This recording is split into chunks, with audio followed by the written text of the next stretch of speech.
ప్రభు వారితో ఈ విధంగా మాట్లాడుతూ ఉన్నాడు. చదివేసేద్దాం.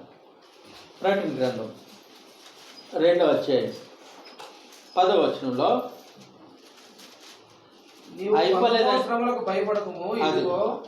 పొందబో శ్రమలకు భయపడకుమో, ఇదిగో మీరు శోధింపబడినట్లు అపవాది మీలో కొందరిని చెరలో వేయింపబోచున్నాడు. ఇదిగో మీకు పొందబో శ్రమలకు భయపడకుమో అంటున్నాడు.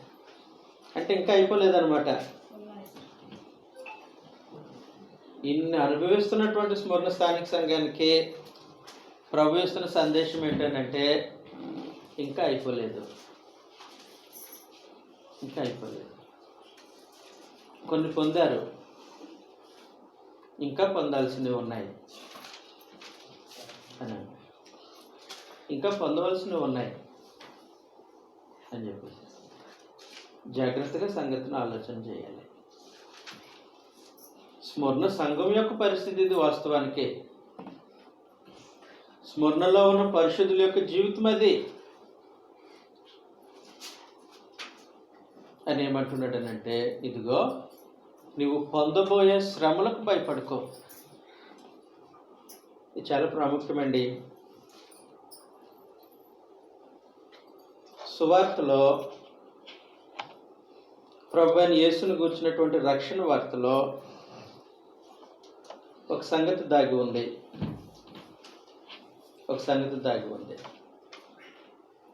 మనం ఉదయం మాట్లాడుకున్నాం. ఆయన తన సువార్త ద్వారా మనల్ని పిలిచాడు. పిలిచి తన కుమారుని యొక్క మహిమను పొందాలని మనల్ని పిలిచాడు.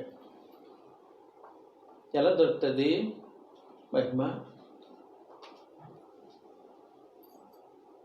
ఎలా దొరుకుతుంది?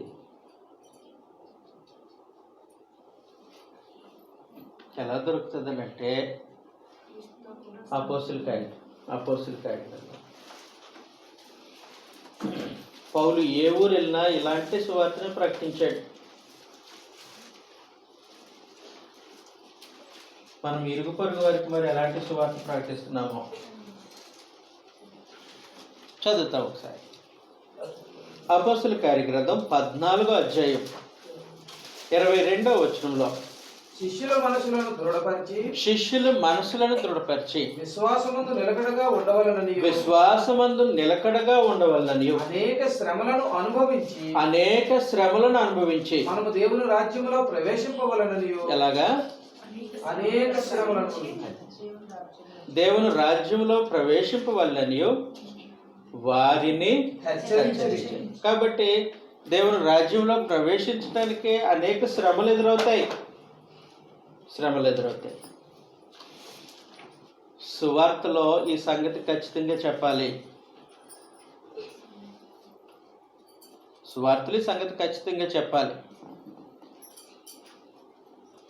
రోమీయులకు రాసినటువంటి పత్రిక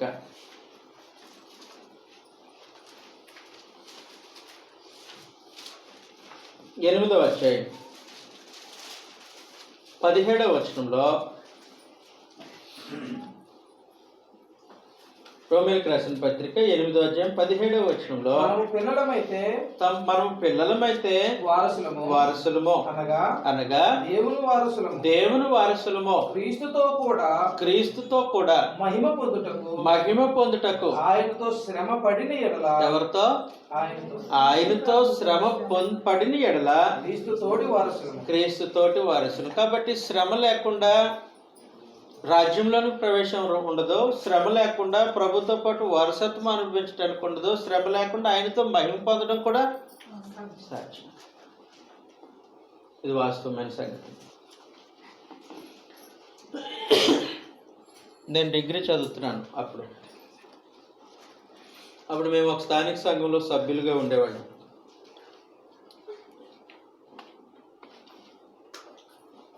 ఒక కుటుంబం ప్రభులోకి వచ్చారు.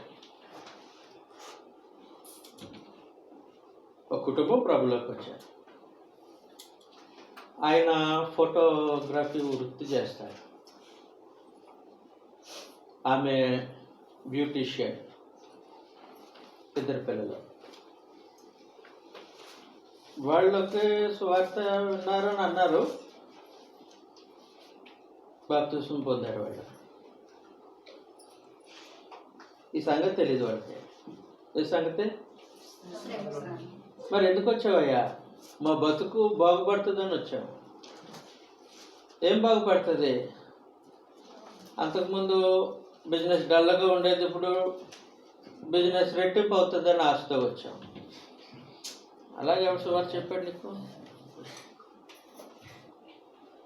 బ్యూటీ పార్లర్కి ముగ్గురే వచ్చేవారు, బాప్తిజం తీసుకుంటే 10 మంది వస్తారని ఆశతో వచ్చాం. ఎవరు చెప్పండి నీకు? ఏదో ఆశించి వచ్చారు, పరలోకం ఆశించరాలా. ఏదో ఆశించి వచ్చారు, నిత్య జీవం ఆశించరాలా. ఒక 6 నెలలు బాగానే ఉంది. వాళ్ళ బిజినెస్ ఎక్స్టెన్షన్ కోసం,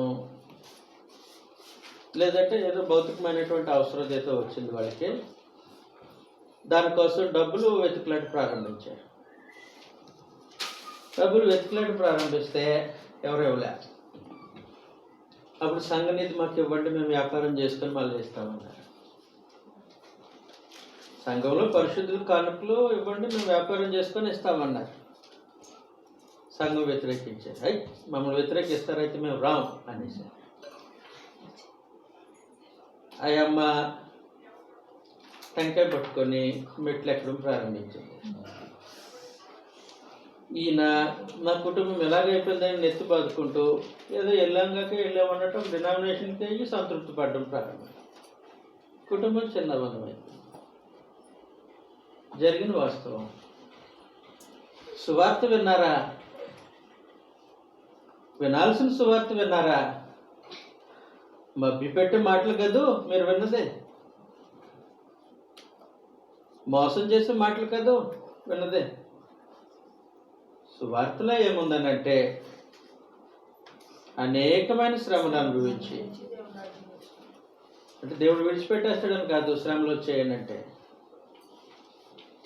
ఇబ్బంది వస్తుంది, విశ్వాసానికి పరీక్ష వస్తుంది. అమూల్యమైనటువంటి విశ్వాసము అమూల్యమైన బంగారము అగ్ని చేత ఎలా పరీక్షింపబడుతుందో దానికంటే అమూల్యమైనటువంటి విశ్వాసము పరీక్షింపబడుతుంది కొలుములో వేసి. ఈ సంగతి ముందే చెప్పాలి, ముందుగానే చెప్పాలి. అది సంగతి. అంటే అనవసరాలకి ఇబ్బంది ఉండదు, కుటుంబం యొక్క ఆత్మ సంబంధమైన పరిస్థితులకు ఇబ్బంది ఉండదు. కానీ మేళ్ల మీద మేళ్లు కట్టుకుంటామంటే చాలా దగ్గర. లోకంలో ధనవంతుడు అలా కనపడటానికి ఇది వేదిక కాదు క్రీస్తు ప్రభు సంఘం, కానీ కాదు వేదిక కాదు. కాబట్టి సువార్తలో పరమదేవుడు ముందుగానే స్పష్టంగా ఏం తెలియజేస్తాడనంటే అనేకమైన శ్రమలు అనుభవించి, క్రీస్తుతో పాటు శ్రమ అనుభవించి మీరు దేవుని రాజ్యంలో ప్రవేశించాల్సి వస్తుంది. ప్రభుతో పాటు వారసులుగా స్వాస్యాన్ని అనుభవించడానికి ఇది ఏర్పాటు. అలాగూ సువార్త బోధింపబడి విశ్వసించిన వారు స్మరణలో ఉన్న స్థానిక సంఘం.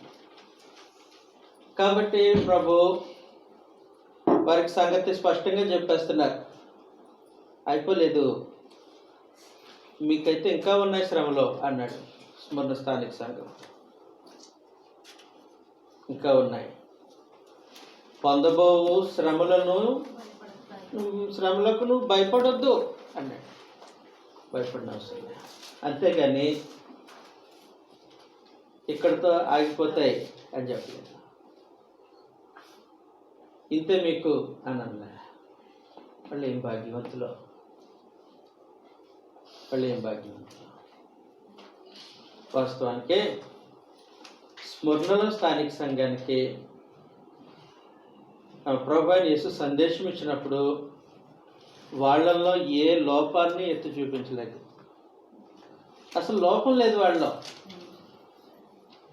ఏమాత్రం లోపం లేదు. లోపం లేని అద్భుతమైనటువంటి స్థానిక సంఘం స్మరణ. లోపం లేని ఈ మనుషులు భాగ్యవంతులా? భౌతికంగా భౌతికంగా అయితే కాదు, విశ్వాసమందు భాగ్యవంతులు. విశ్వాసమందు భాగ్యవంతులు. కాబట్టి నీకు కలగబోవు శ్రమల గురించి నువ్వు భయపడిన అవసరం లేదు అని చెప్పేసి. వాస్తవానికి ఎవరూ భయపడిన అవసరం లేదు శ్రమల గురించి. శ్రమ ఎదురవుతుందనంటే మన సద్భక్తి పరమదేవుడు గుర్తించాడనే సంగతిని మనం ఎరగాలి. 2 తిమోతి పత్రిక 3వ అధ్యాయం 12వ వచనంలో క్రీస్తు యేసునందు సద్భక్తితో బ్రతుకును ఉద్దేశించి వారందరూ, క్రీస్తు యేసునందు సద్భక్తితో బ్రతుకును ఉద్దేశించి వారు అందరూ కొందరా? అందరూ హింస పొందుతారు. సహజం మనం చెప్పాలి, తప్పట్లేదు.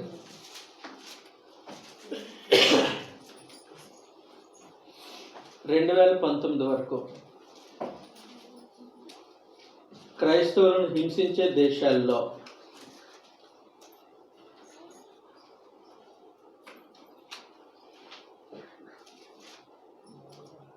సౌదీ అరేబియా, ఆఫ్రికన్ కంట్రీస్, ఇలాంటి కొన్ని దేశాలు మొదటి స్థానంలో ఉండేవి. టాప్ 10లో ఉండేవి, లేదా టాప్ 15 లాగా ఉండేవి. 2019 తర్వాత భారతదేశము 10వ స్థానానికి వచ్చేసింది. నేను చెప్పిన లెక్క ఎప్పుడుది? 2019. ఇప్పుడు పెరిగిందంటారా తరిగిందంటారా? నాకు తెలిసి 4-5 ఉండుంటుంది. 4-5 ఉండుంటుంది. పరిస్థితులు అలాగున్నాయి.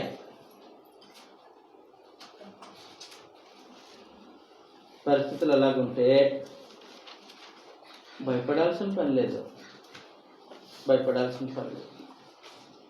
క్రీస్తు యేసునందు సద్భక్తితో బ్రతుకును ఉద్దేశించే వారికి హింస కలుగుతూ ఉంటుంది.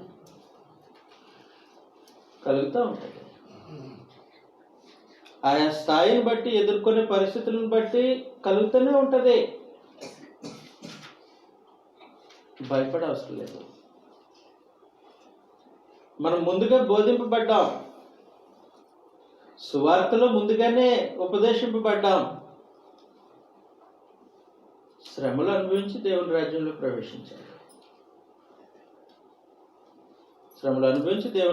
ప్రవేశించాలి. ముందుగానే తెలియజేసేది. క్రీస్తుతో పాటు శ్రమపడి దేవుని వారసులుగా స్వాస్యాన్ని అనుభవించాలి. ముందుగానే ఉపదేశం. కాబట్టి కలగబోయే శ్రమలను గురించి భయపడిన అవసరం లేదు. జడియకు. ఇంకొక సంగతి ఏంటంటే, శ్రమలు మేలు చేస్తాయి.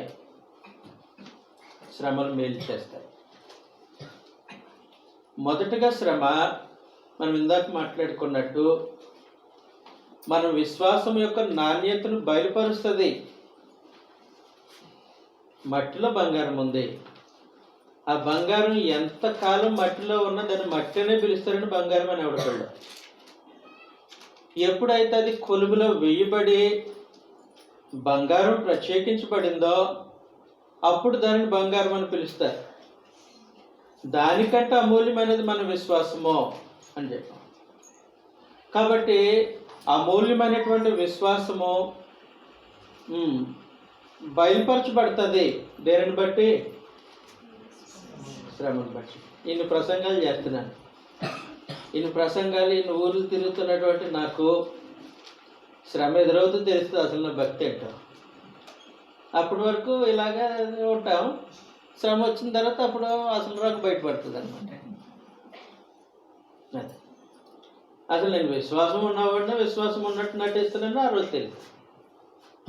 కాబట్టి సద్భక్తితో బ్రతుకును ఉద్దేశించే వారికి కలిగే హింస విశ్వాసం ప్రశంసింపబడటానికి, విశ్వాసం అంగీకరింపబడటానికి, విశ్వాసం యొక్క నాణ్యత బయలుపరచబడటానికి శ్రమ. మేలు చేస్తుంది కదా. రెండవ సంగతి, రోమీలకు రాసినటువంటి పత్రిక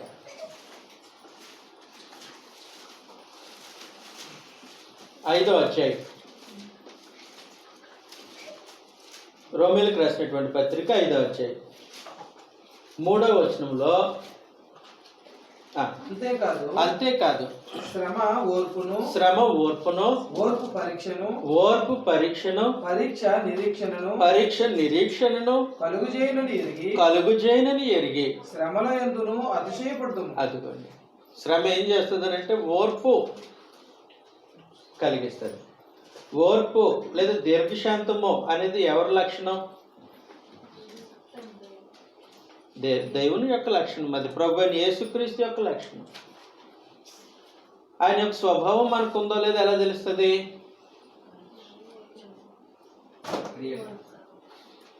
ప్రత్యేకించి ఇక్కడ శ్రమ మనలో ఉన్నటువంటి దైవ స్వభావాన్ని బయట పెడుతుంది. మనలో దైవ స్వభావాన్ని బయట పెడుతుంది. దూషించలేదనుకోండి, నేను బదులు దూషించేవాడిని కాదు అని ఎప్పుడు తెలుస్తుంది? ఎవరన్నా నన్ను దూషిస్తే తెలుస్తుంది. నాకు ఓర్పు ఉంది ఎప్పుడు తెలుస్తుంది?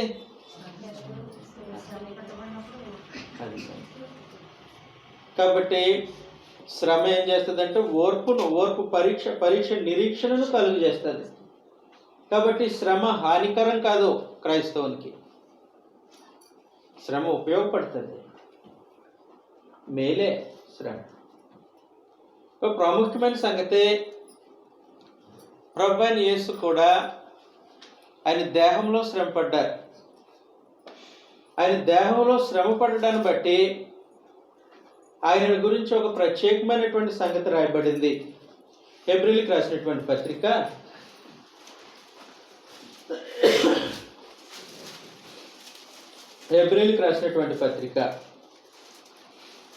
5వ అధ్యాయం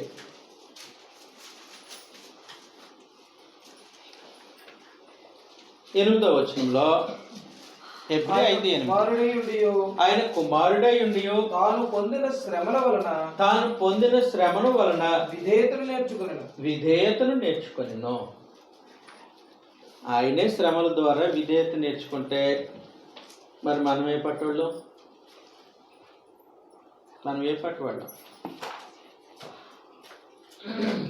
అందువలన శ్రమ విధేయత నేర్పిస్తుంది. అందువలన శ్రమ ఏదో వచ్చింది కాబట్టి భయపడిన అవసరం లేదు. శ్రమలు ఆత్మ సంబంధంగా మేలు చేస్తాయి. శ్రమలు మనుషులను ఆత్మ సంబంధంగా బలపరుస్తాయి. అంతేగాని కీడు చేసే శ్రమను పరమదేవుడు అనుమతించలేదు క్రైస్తవునికి. శ్రమ కీడు చేయదు. క్రైస్తవునికి శ్రమ కీడు చేయదు. క్రైస్తవునికి శ్రమ మేలే చేస్తుంది. కాబట్టి ఇప్పుడు పరిస్థితులు గడ్డు కాలంగా కనపడుతున్నాయి అనుకోండి, శ్రమలు ఎదురవుతున్నాయి అనుకోండి, క్రైస్తవులకు మేలుక కీడుక? స్మరణలో మామూలు సంగతి కాదు, మీకు చెప్పాను కదా, మామూలు సంగతి. ఆ పత్రం లేకుండా తిరుగుతూ ఉంటే మార్కెట్లో పట్టేసుకొని దేశద్రోహి కేసు పెడతారు. దేశద్రోహి కేసు పెట్టిన తర్వాత మరణశిక్ష విధిస్తారు. ఎలాంటి మరణశిక్ష? తారుపోసి కాలు చేస్తారు, శిరఛేదనం చేస్తారు, ఇంకా వాళ్ళని నచ్చినట్టు శిక్షిస్తారు. అందులో ప్రత్యేకించి స్మరణలో పాలికాప్ అనే ఒక క్రైస్తవుణ్ణి చంపేశారు. నూనెలో వేయించి చంపేస్తే నూనె కాగటానికి మరి మంట కావాలి కదా. మంట కావాలంటే కట్టెలు కావాలి. కాబట్టి మీరు నూనె పాత్ర పట్టండి, మేము కట్టెలు పట్టుకొస్తామని యూదులు బయలుదేరి కట్టెలు ఎరుకొని వచ్చారు. ఒక క్రైస్తవుని హింసించడానికి వాళ్ళకి కలిగిన ఆసక్తి అలాంటిది. కట్టెలు ఎరుకొని వచ్చారు. ఆ క్రైస్తవుని హింసించాలనే ఈ ఆలోచనలో ఆ రోజు శనివారం అని కూడా మర్చిపోయారు వాళ్ళు. శనివారం కట్టి లేకూడదు వాస్తవాన్ని, విశ్రాంతి దినం. కానీ విశ్రాంతి దినాన్న కట్టెలు ఏరుకొని వచ్చి ఒక క్రైస్తవుడు నూనెలో వేసి వేయించడానికి వాళ్ళు అంత కక్ష పెంచుకున్నారు యూదులు, సాతాను సమాజం వారు. ఆ పరిస్థితులన్నీ స్మరణలో జరుగుతుంటే ప్రభు ఏమంటున్నాడనంటే, నీకు కలగబోయే శ్రమలను గూర్చి నువ్వు భయపడద్దు. అవి నీకు హాని చేసేవి కావు, అవి నీకు కీడు చేసేవి కావు, ఆత్మ సంబంధించి నీకు ప్రయోజనకరమైనవే. అవి నేను ఎరగనవి కూడా కాదు, అవి నేను ఎరగనవి కూడా కాదు. కాబట్టి వాటిని చూసి భయపడుకో అని చెప్పేసి చెప్పిన తర్వాత ముగించేసుకుందాం. మరి ప్రకటన గ్రంథం 2వ అధ్యాయం 10వ వచనంలో, ఇదిగో మీరు శోధింపబడినట్లు అపవాది మీలో కొందరిని చెరలో వేయింపబోచున్నాడు. ఇంకేం చేస్తాడంటే కొందరిని చెరలో వేయించబోతున్నాడు. ఎవరో? అపవాది. మీకు ఉదయం పిక్చర్ చూపించాను కదండి. క్రీస్తు ప్రభు ముందు ఓడిపోయి చేతగాని వాడిగా అవమానం పాలైన అపవాది కోపం తెచ్చుకొని క్రైస్తవులను హింసించడానికి ఉంటే, ఎవరి ద్వారా హింసించాలి అన్నప్పుడు రోమ ప్రభుత్వం కనబడింది. రోమ ప్రభుత్వంతో జతకట్టి ఇప్పుడు క్రైస్తవులను హింసించడానికి రెడీ అయిపోయాడు.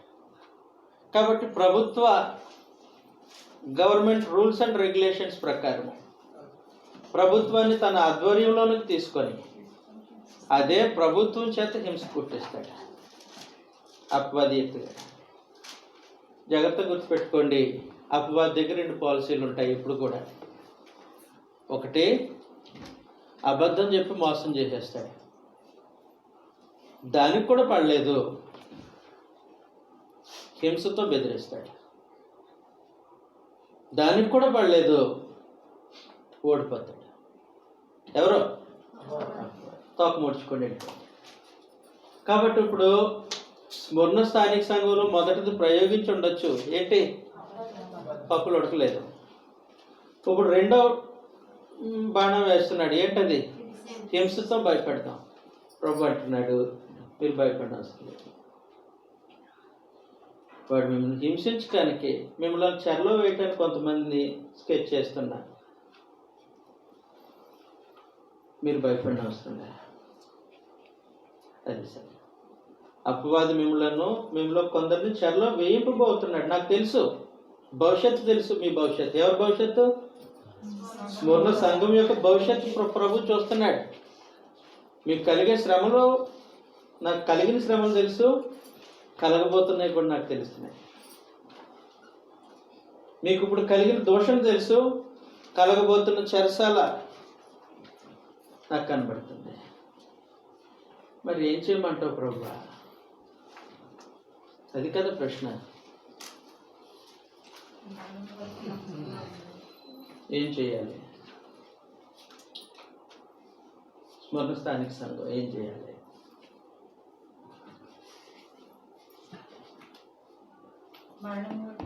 అది సంగతి. వారు ఎదుర్కొంటున్నటువంటి సమస్యను ప్రభు ఏమన్నాడనంటే, మీకు కలిగేది 10 దినాల శ్రమ.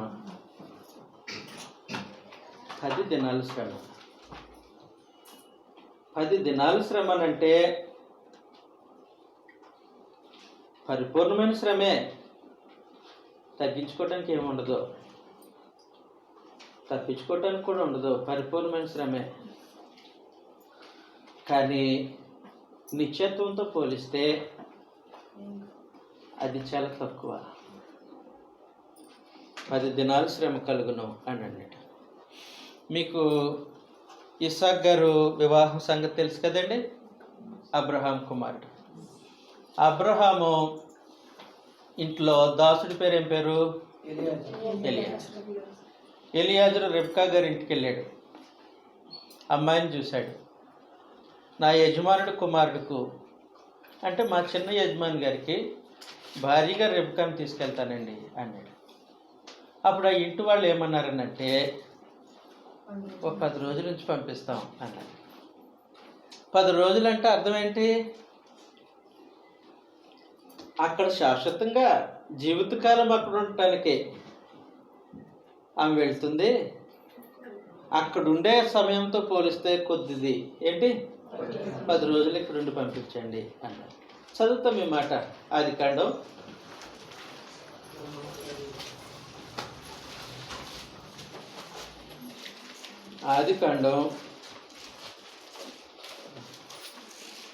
24వ అధ్యాయం.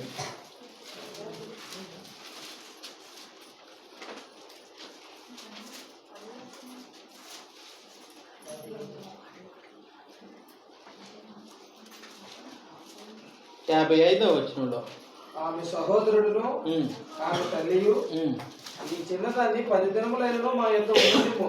10 దినములైనా మా యొద్ద ఉంచుము. ఆ తర్వాత ఆమె వెళ్ళవచ్చునండి. కాబట్టి 10 దినములు అనేది గ్రంథం ఎలా మాట్లాడుతుంది? రెబ్కా గారు ఇస్సాకుతో గడిపే జీవితంతో పోలిస్తే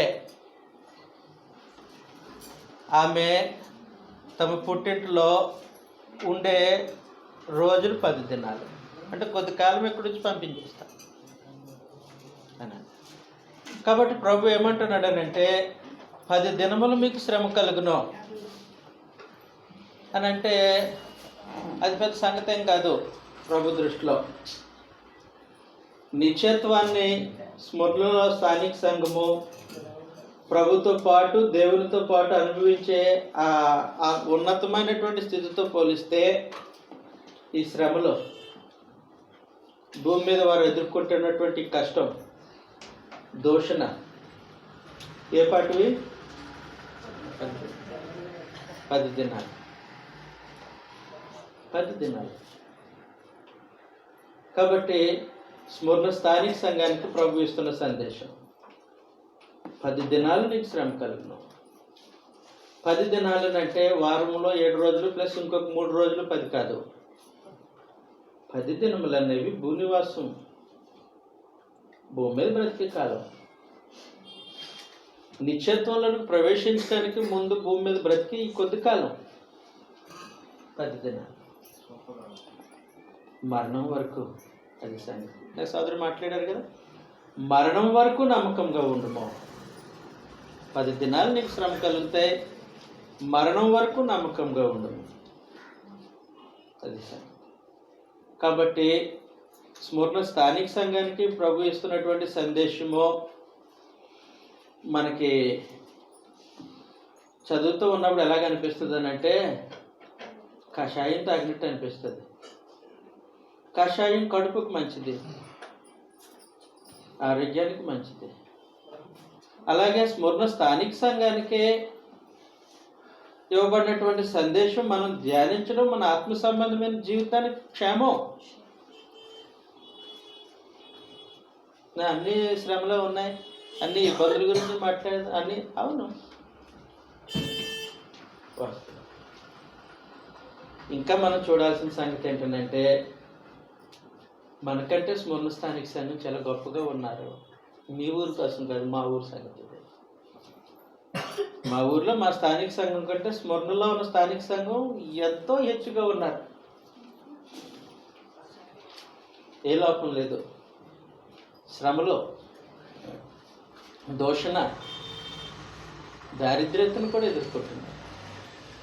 ప్రత్యేకించి పరలోకపు కనుదృష్టి వాళ్ళ మీద ఎలాగుందనంటే, వాళ్ళు భాగ్యవంతులు, అద్భుతమైనటువంటి అంతస్తు వాళ్ళది. అందరికీ రాదు. ఎఫెస్లో 7 సంఘాలు, ఆసియాలో 7 సంఘాలు ఉంటే వాళ్ళందరికీ ఇలాంటి స్థితి లేదు. కేవలం స్మరణ స్థానిక సంఘానికి మంది. కాబట్టి స్మరణలో ఉన్నటువంటి సంఘము యొక్క ఔన్నత్యపు స్థితి. కాబట్టి శ్రమ గురించి నువ్వు భయపడిన అవసరం లేదు. 10 దినాలు ఉంటాయి. అయితే నువ్వు మరణం వరకు నమ్మకం కావాలి. ఏం చేస్తావు? మరణం వరకు నమ్మకంగా ఉంటే చదివేశారు. జీవ కిరీటం ఇచ్చేద్దాం. నేను నీకు జీవ కిరీటం ఇస్తాను. జీవ కిరీటం ఇస్తాను. వాస్తవానికి క్షణమాత్రముండు చులకని శ్రమ అన్నాడు ఒక భక్తుడైతే. క్షణమాత్రముండు చులకని శ్రమ, క్షణమాత్రముండు చులకని శ్రమ అన్న పలికినటువంటి ఆయనకు ఒకటి తక్కువ 40 దెబ్బలు 3 సార్లు. దొంగల వలన ఆపదు, కపట సహోదరుల వలన ఆపదు, స్వజనులు ఇశ్రాయేలీయుల జనాంగం వలన ఆపదు, రాజులు అధికారులు వీళ్ళ వలన ఆపదు. మామూలు శ్రమలు కాదు. ఇన్ని శ్రమలు అనుభవించిన ఆయన ఏమంటాడనంటే, ఈ శ్రమలన్నీ నీకు ఇబ్బంది కలిగించలేదా? ప్రభును అంగీకరించిన దగ్గర నుంచి నువ్వు శ్రమ పొందుతున్నావు కదా, అది క్షణమాత్రముండు చులకని శ్రమ అన్నాడు. చదువుతాం ఈ సంగతిని. 2 కొరింథీ పత్రిక 4:17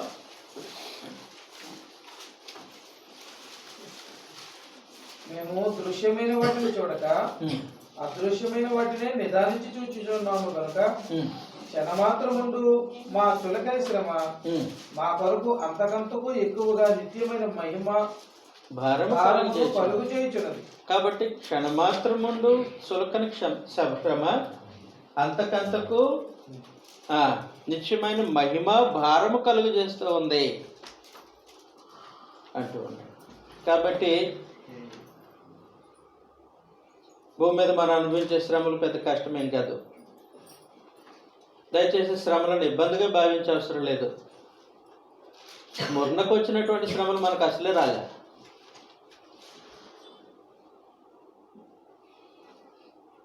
వాళ్ళు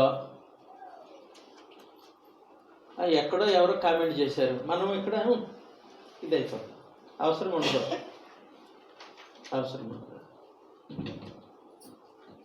ఒక ప్రాముఖ్యమైన సంగతి ఏంటంటే,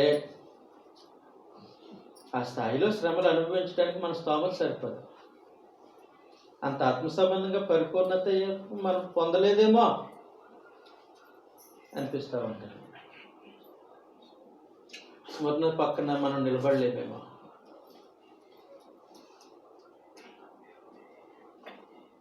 మళ్ళా వ్యాపార్థం చేసుకోవచ్చు. మా ఊరి సంగతి చెప్తున్నాను. మేము నిలబడలేమేమో. కాబట్టి స్మరణలో ఉన్న స్థానిక సంఘము లోపం లేని కేవలం ప్రశంసలు మాత్రమే సొంతం చేసుకున్న ఒక అద్భుతమైనటువంటి స్థానిక సంఘం. ఇలాగే కంటిన్యూ చేయండి. మరణం వరకు నమ్మకంగా ఉండండి. నేను మీకు జీవ కిరీటం ఇస్తాను అని చెప్పేసి. వాస్తవానికి ఆ ఊరు చూడటానికి కిరీటంగా ఉంటుంది. చెప్పాను కదా ఉదయం, ఆసియాకే కిరీటంగా ఉంటుంది. ఆసియా కిరీటం అని పిలిస్తే ఏముందా? ఆసియా కిరీటంలో ఏమీ లేదు. అందులో యాజకులు ఇక్కడ ఆరాధన చేసేవాళ్ళు కిరీటాలు పట్టుకుని ఆరాధన చేస్తారు, బలి అర్పిస్తూ ఉంటారు. దాంట్లో కూడా పెద్ద విషయం ఉంది. మీరు మరణం వరకు నమ్మకంగా ఉంటే నేను ఇస్తాను మీకు అసలైన కిరీటం. అది జీవ కిరీటం, జీవాన్ని సొంతం చేసే కిరీటం. అసలు భూమి మీద క్రైస్తవులు ప్రయాసపడవలసింది అలాంటి కిరీటం పొందటానికి. చదువుతాం తిమోతి పత్రికలో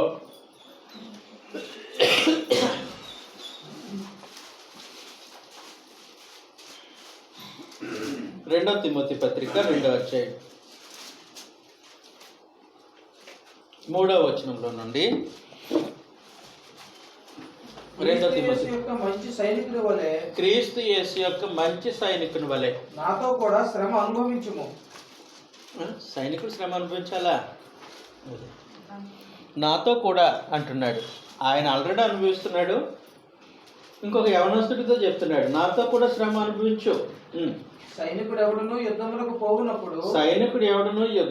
పోవునప్పుడు తను దండులో చేర్చుకున్న వారిని సంతోష పెట్టవలనని ఈ జీవన వ్యాపారంలో చిక్కుకొనడు. మరియు జట్టి అయిన వాడు పోరాడినప్పుడు నియమం ప్రకారము పోరాడుకుంటే వానికి కిరీటము దొరకదు. పాటుపడిన వ్యవసాయకుడే మొదట ఫలములలో పాలు పుచ్చుకొనవలసిన వాడు. చాలు. కాబట్టి కిరీటం దొరకాలనంటే పోరాడాలి.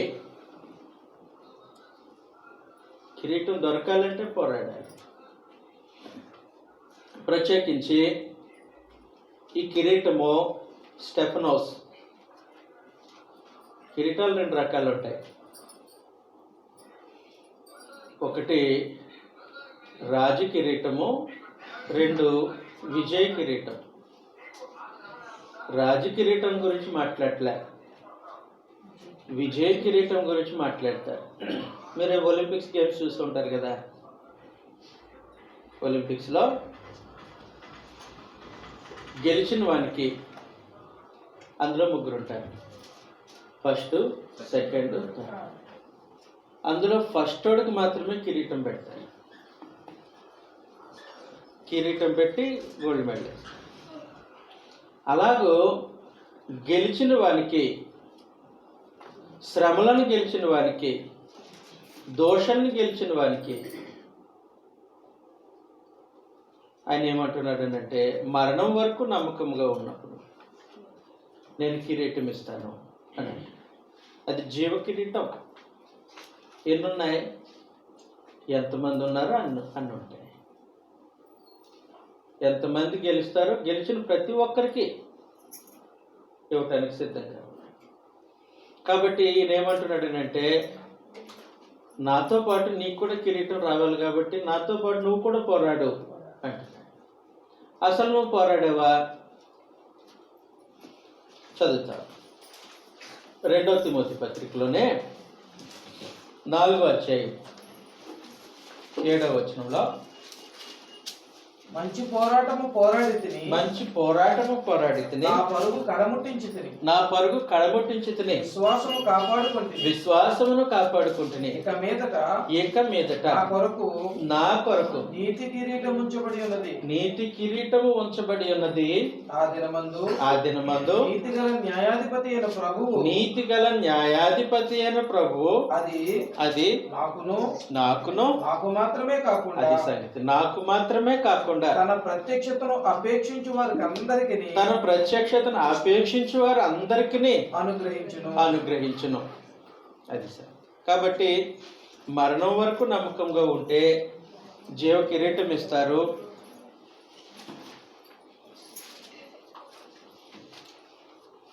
అది అందరికీ, నమ్మకంగా ఉన్న ప్రతి ఒక్కరికి అనుగ్రహింపబడుతుంది. అయితే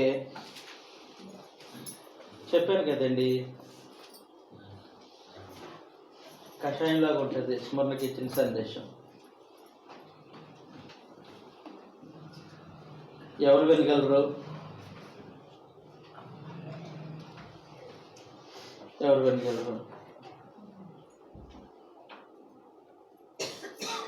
ఆత్మ సంగములతో చెప్పుచున్న మాట.